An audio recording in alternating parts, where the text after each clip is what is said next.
up, guys? Ant Gains Levine, NutriBio athlete, and I'm here at bodybuilding.com to take you through a leg workout.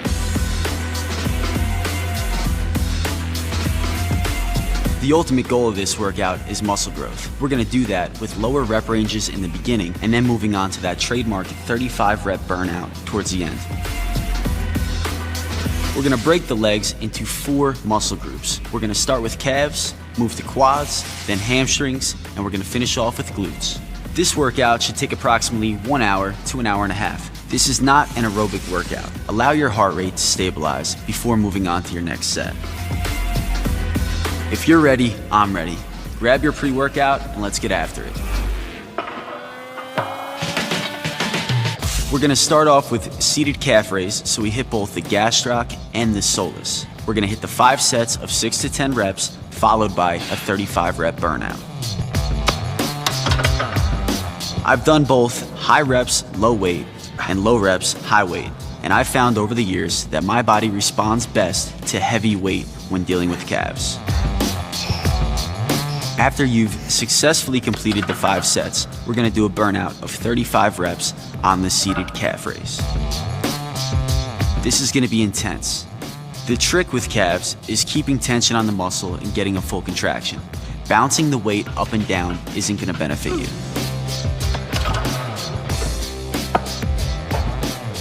Next up is standing calf raises on the Smith machine. This is gonna be 5 continuous sets, stripping weight off each set with about 1 minute rest in between. You wanna hang out around the 8 rep range, but make sure you're still going till failure. Me personally, I go till failure on every set. With the standing calf raise, we're gonna be isolating the gastroc, not the soleus. After the 5 sets, we're gonna hit another 35 rep burnout, doing standing calf raises, isolating that gastrocnemius. Again, with this 35 rep burnout, the weight should challenge you. Get that 35 reps, go full intensity, all in, and finish off your calf workout with a good set.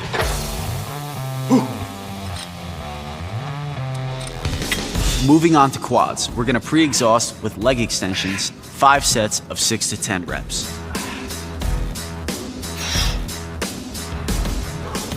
I like to pre-exhaust on leg extensions so that the circulatory and the nervous system are ready for the compound movements like squats. But remember, this isn't a warm-up set. This is all-out intensity, 5 sets until complete failure. Next up, barbell squat. We're gonna do 4 sets of varied stances at 6 to 10 reps. With this movement, we're gonna vary our stance to make sure that we hit all areas of the quadricep. We start out close to hit the outer sweep of the quad. Then, as we move our legs outward, we start to hit the adductor portion of the leg, which is the middle portion.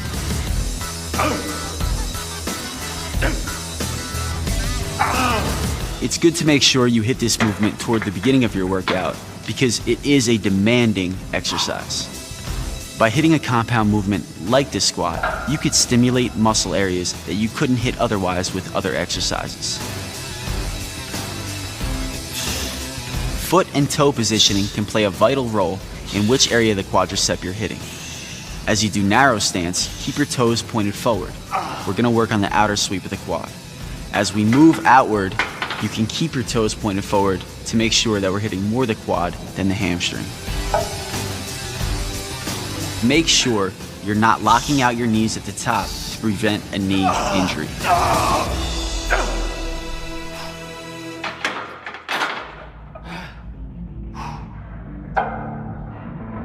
Next up, narrow stance leg press. We have 3 sets of 6 to 10 reps.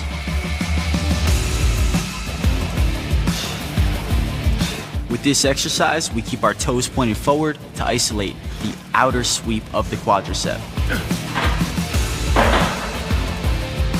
Just because this movement is toward the end of our quadricep workout does not mean that we don't go heavy. Still utilize the full benefit of the machine by adding as much weight as you can to stay within that 8 rep mark.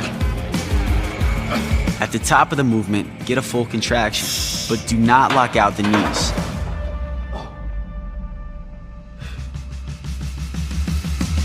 Last up for the quadriceps is the sissy squat.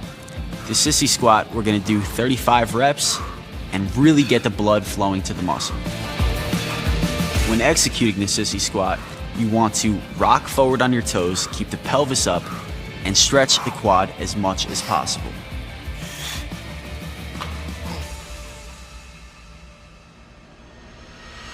Done with calves, done with quads, now it's time for hamstrings.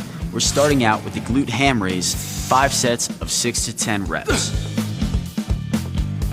A good alternative to this, if your gym doesn't have a glute ham raise, would be the lying leg curl. With the glute ham raise, you could optimally stretch and squeeze the hamstring using mostly body weight.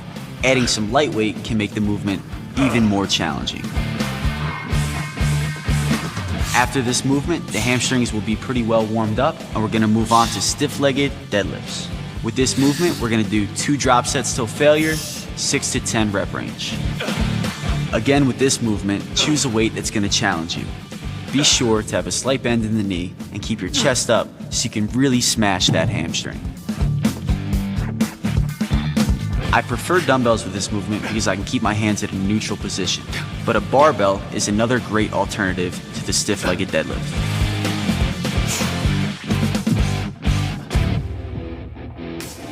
Next up, back to the leg press for wide stance. We're gonna do 3 sets of 6 to 10 reps. For this movement, we're gonna utilize the duck stance with feet pointed out to really isolate the hamstrings and actually activate the glutes that are gonna come into play later on.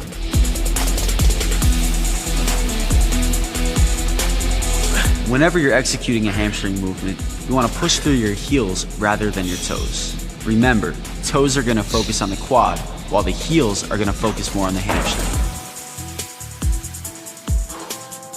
Last up for the hamstrings, a 35 rep burnout of duck squats. We're gonna complete this in 1 set.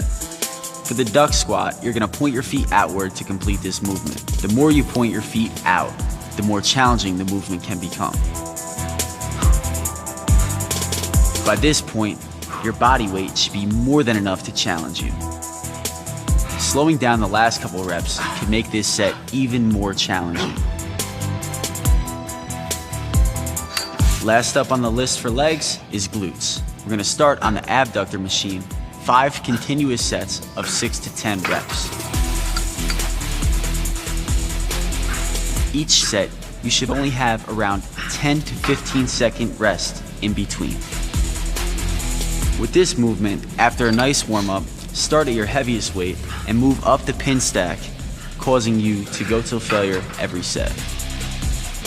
After each set till failure, you're not gonna wanna move on to that next set, but get your head straight, focus, and get it done.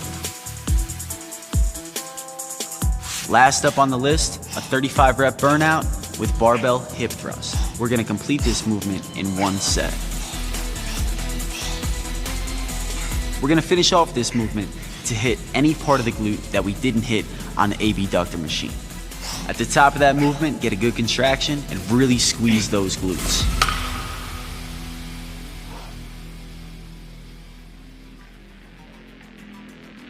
At this point, you should be completely exhausted.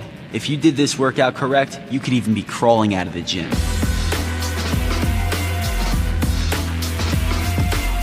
By breaking down the legs into 4 different target areas, you'll be sure to keep them proportioned and balanced. At the same time, you're going to ensure strength and muscle gains. Be sure to do this workout once a week for at least 4 weeks. The full breakdown for this workout is detailed for you below here at bodybuilding.com. If you have any questions for me about this workout, you could find me on Instagram at AntGains. For more free videos and articles from athletes like me, come back to bodybuilding.com.